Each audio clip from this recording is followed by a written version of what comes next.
This is not the greatest of hands. However, we have swords and the Toxic Deluge, which will be able to take care of Toski. So I like to keep that in mind when I have a starting hand. A ways to kill their commander. Land next turn is fine as well. So it doesn't matter too much that they're going to ramp out, because we do have the answer for all their creatures. So 1, 2, 3, 4. Okay. Let's go for Thoughtseize, and then next turn we can wipe out all of their creatures. We'll get rid of the Heroic Intervention, because if they play creatures, that's just... it is what it is, basically. We can get rid of every single one of them. So they go 1, 2, 3, 4, play that, draw a card. So we might as well just do this to get a white source, I think. Get the Savai Triome. And yeah, at the cost of giving them one card, we will take out 3 creatures with 1 card. So I'm pretty happy about that. I can't complain, including an Indestructible. And we only have to lose 2 life for this. And because of that, Toxic Deluge is one of my favourite removal spells of all time. It's just so good. It used to be super expensive in paper, then they kind of reprinted it into kind of oblivion, pretty much. If they do play any good spells, we can steal it with Fleet Daredevil, but yes. Claim Jumper. So they've got 5 lands. Wow, that was a really good top deck. And we get any planes. That's why this guy is super cool. And we can get some Surveil lands as well. Crazy good. If we get both the Surveil lands out, then the tap lands just, you know, we get them out of the way early. That's nice. Another land in the bin there.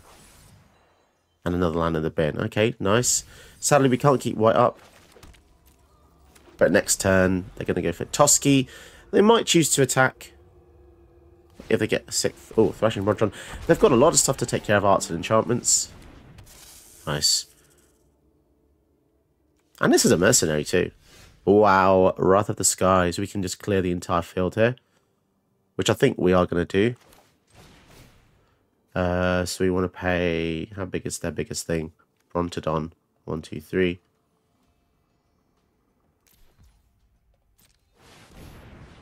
And then we pay 1, 2, 3. Wow, that's super unlucky for our opponent there. We just took out literally their entire hand with two spells. 2 spells that one of them luckily killed the commander and the other one took everything else out. Gem Razor. I'm going to save the swords for the Toski though. Wow, on a Day of Judgment as well.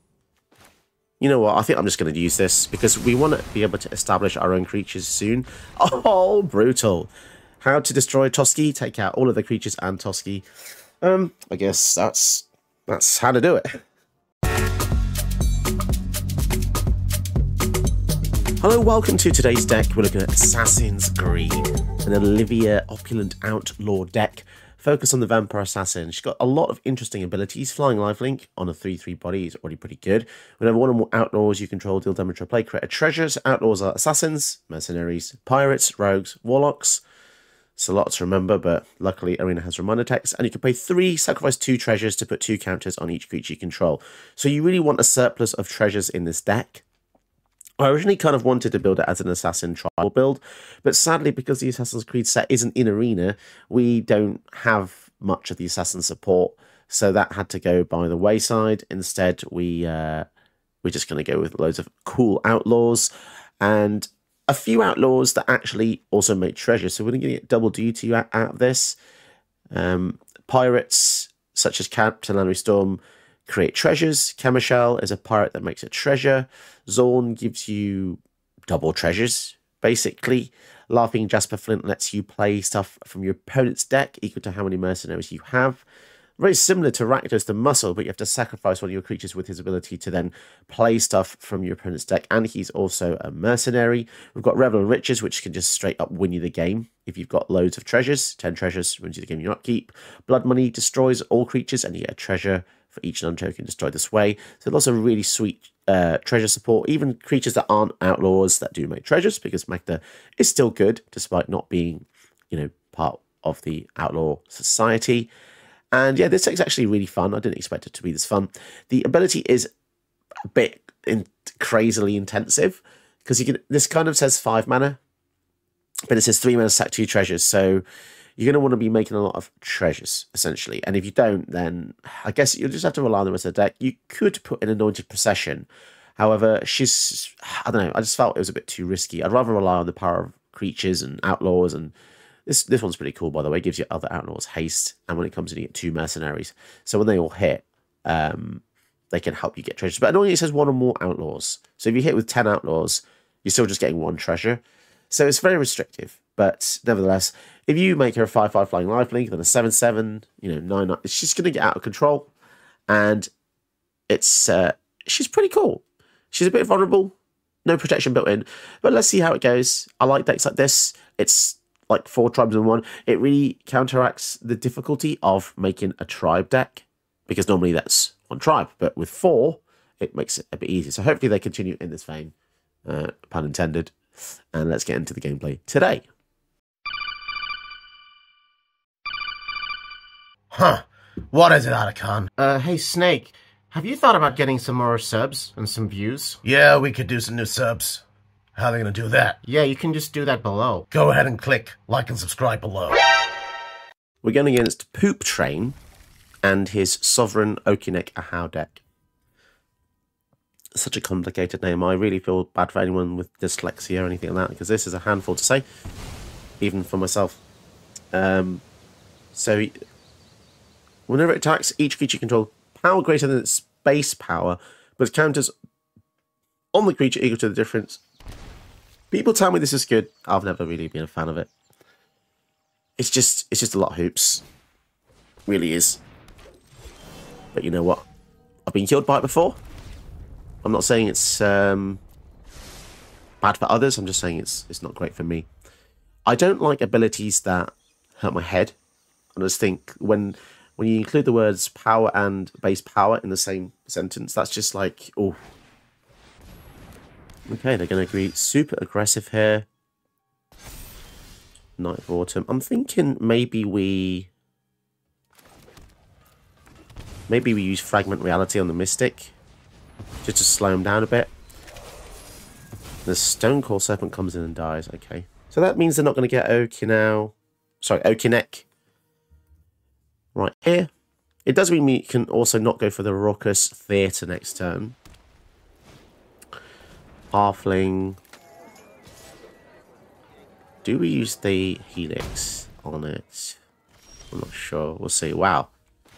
Lightning Bolt. Maybe just use the Lightning Bolt. Toxic Deluge. Oh, Toxic Deluge again. That's crazy. We're going to miss a land drop for this, but... So I really kind of just want them to play the Sovereign and do the thing, so we can take out 3 things here.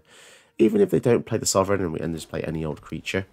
I still probably will be using the Toxic Deluge anyway, because it's giving us a 3 for 1. Okay.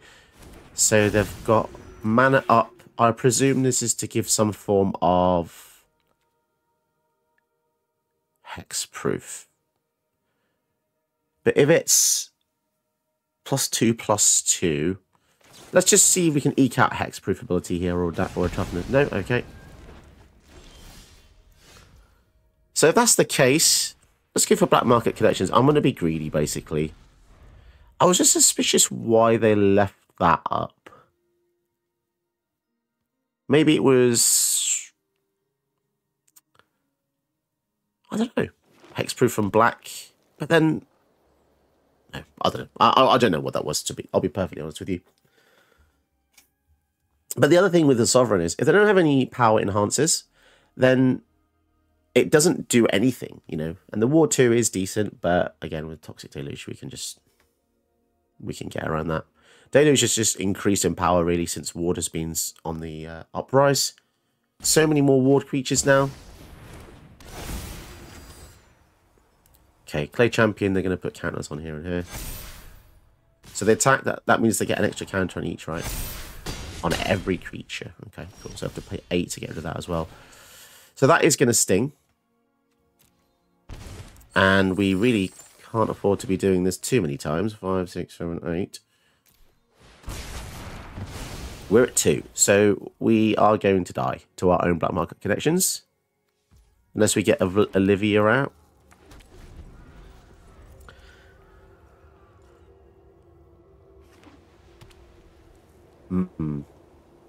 That is a problem. The 8 toughness on that guy was just crazy. Really was. Okay.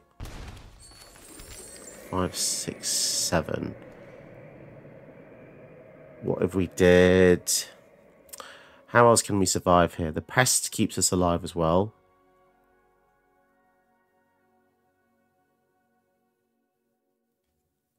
And then when that dies, we gain 1 life. We basically need to keep gaining lots of...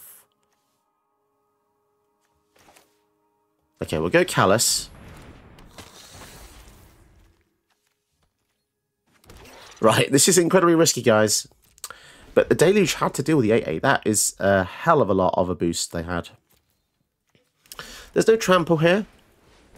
Hardened scales.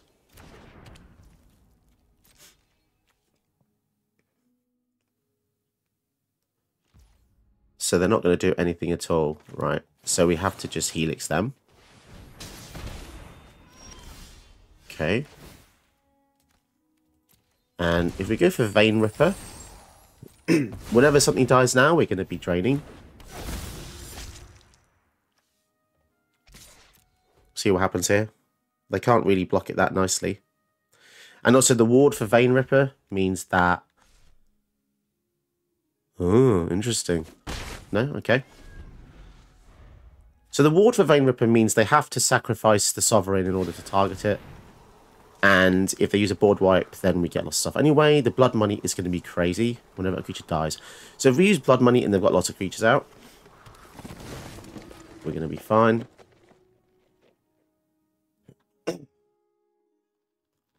I'm curious to see what happens here, because we can play Olivia. Pardon me. Sacrifice treasures, put counters on everything. We'll see. He puts counters on stuff regardless of where it is. We can also now use Rakdos to sacrifice other creatures to then just gain 2 at will.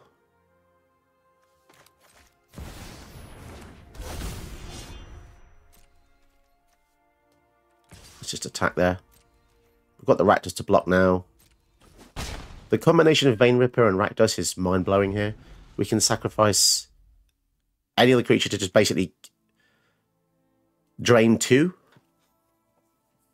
So they're in a pretty bad position. We can also sacrifice stuff to make him indestructible, which means that he can chump their big things as well, and they do not have trample. But they will be gaining life when that dies.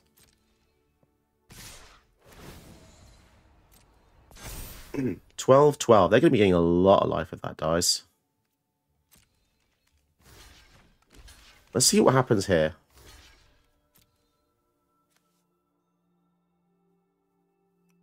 Tap it, activate only once each turn. Right, okay. So we'll do that.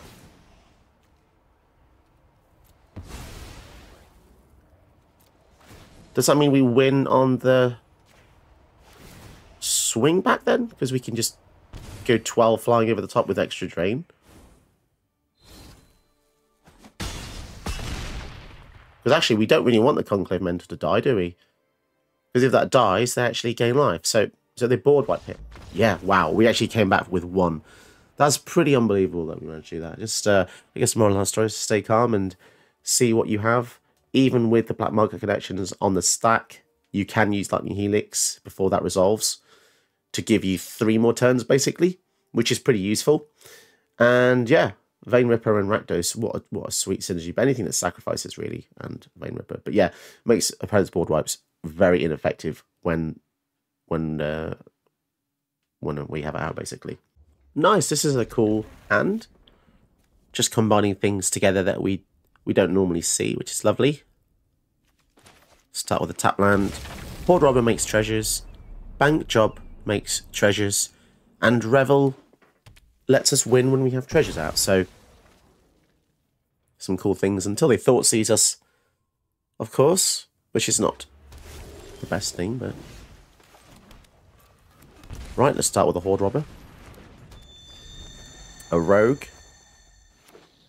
which triggers the Olivia ability. Which means if this hits with Olivia, we get 2 treasures, which is really cool. Selfless Savior. Right, okay.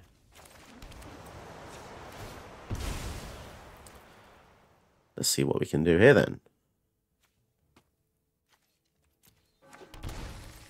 We're going to hit. I mean, if they blocked, that would have been a bit strange, but...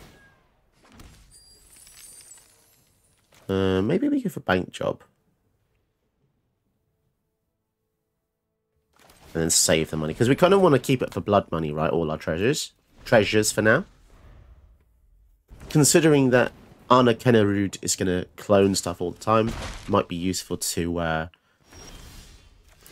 we can start. What kind of a permission deck are they going to be exactly? Rakdos, that's cool. Looks like they're a permission deck with 3 mana up, but let's try and cast it. If we didn't cast it, we would have actually got ourselves a treasure token. But then that's interesting. They spent 3 mana for that. That was from Exile, so that could have just been 1 blue. Oh, okay. Let's bring Overseer.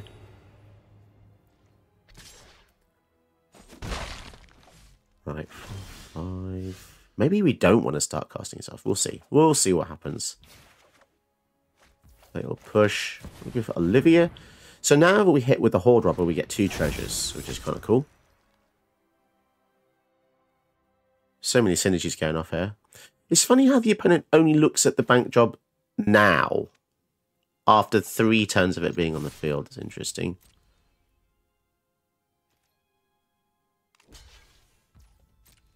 Okay, so they're just gonna block. Okay, looks like they're not too bothered about Anna Kinnerud giving their evasive creatures auras and equipment. We'll see.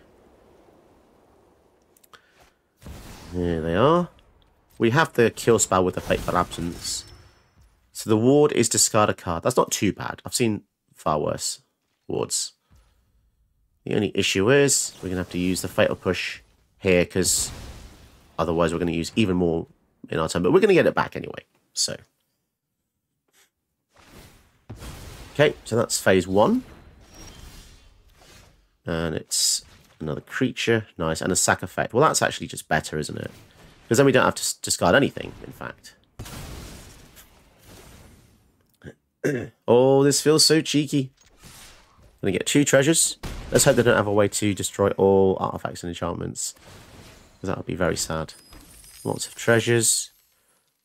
And so if we don't cast that, I think we just go for Strike It Rich. Actually, you know what? I will go for the Phase Breaker. So that was silly of me to use Strike It Rich, but oh well. So now if we hit, we get even more treasures. But if they do have a board wipe... Oh, Day of Judgment, that's really sad. Okay. It's kind of annoying. True Faith Sensor. Okay. Ooh, Marionette Apprentice. That's really awesome when we sacrifice stuff. Nice. So now whenever we sacrifice treasures or we lose other creatures, they're going to take 1 each time. That would have been nice prior to their board wipe. Man, people always have a board wipe when we have 2 or 3 creatures. There's just so many good board wipes now. Maybe it would have been better if we did a Revel. We do have the Shayna's Edict, so that's interesting. Do we just want to use Shayna's Edict? Or Fateful? But Fateful, then we have to discard one of these awesome cards. Which I'm not a big fan of doing. Ruthless Lawbringer. Comes in, sacrifice something else. Destroy the creature. Or we just... That destroys a non-land permanent, so I think... Oh, God damn it. So many things here. That's a good card to keep. Ward discard really sucks, though. Maybe we get rid of Blood Money. Or just go Chainer's Edict. Let's just go Chainer's Edict. I don't want to lose all... We've got such good cards in our hand. Drain them for 2 as well.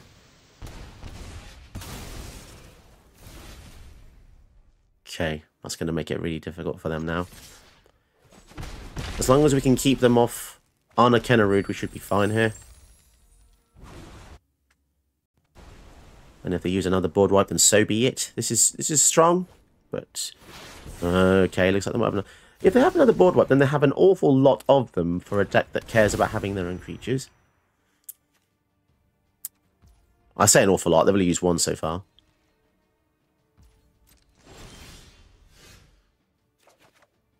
Bottom card. Hopefully we don't run out of creatures. That would be pretty crazy. Let's just go for this after save because that can protect one of our high value targets. Swing in here. Virtue of Loyalty. Create a 2/2. That's annoying.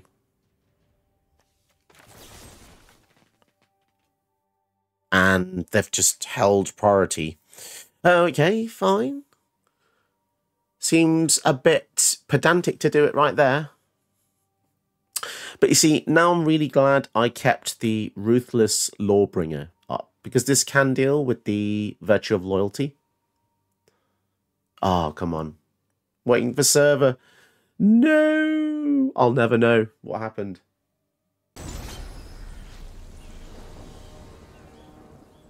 So, annoyingly, I had to rejoin the game after the game client quit. Now, I don't know, that just feels a bit suspicious sometimes when that happens. I can't really explain it.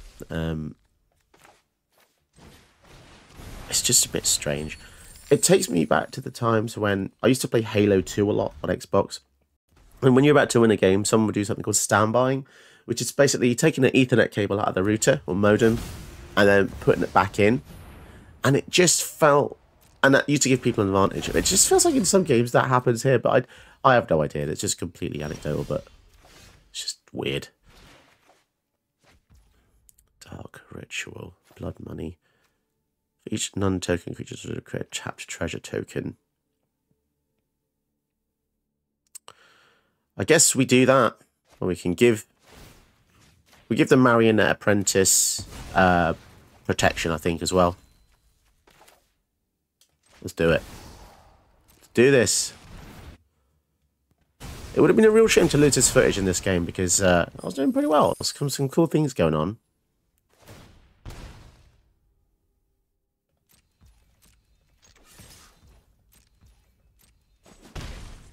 And we might as well go for the Sentinel just to provide another angle. And we've still got one more removal spell if things go horribly wrong. 11 mana for Arna Kennerud. I don't know if we're going to see that coming down much, but... Ruthless Lawbringer. Doomscard. Destroy all creatures. Another board wipe. Okay, and annoyingly they have a freaking Ball of the Storm Giants as well. Okay, well, surely now they don't have any more removal, right? Because they've used a lot here. Down to 6. 2 swords out. Okay. What do we get with the bank job here? Selfless Spirit. How much do we have? They keep... For some reason, they just keep holding priority, and it's quite annoying, but... Right, so now we've got a way to protect Olivia. We have a kill spell for anything they might choose to threaten us with. They're down to 5. They're making it even worse for themselves here.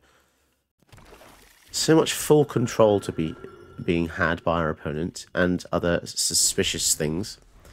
Please no more board wipes. Arna Kennerud. 4/4. Well, they're not going to be happy about this, are they? Claim Jumper. I think we're going to do that to get some lands and then use the Ruthless Lawbringer. Wow, that was a cool hit because we're getting some lands as well in addition. And we might as well go for some Surveillance.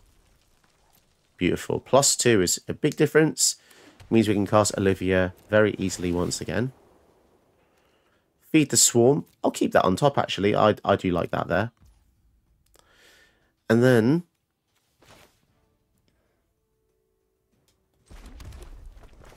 okay, for this, the warders just discard a card. That's fine. So sack this. Target the Anaconda. Discard a card. Resolve it. Have to be really slow when you don't use triggers because it's just kind of crazy how many things you can press wrong.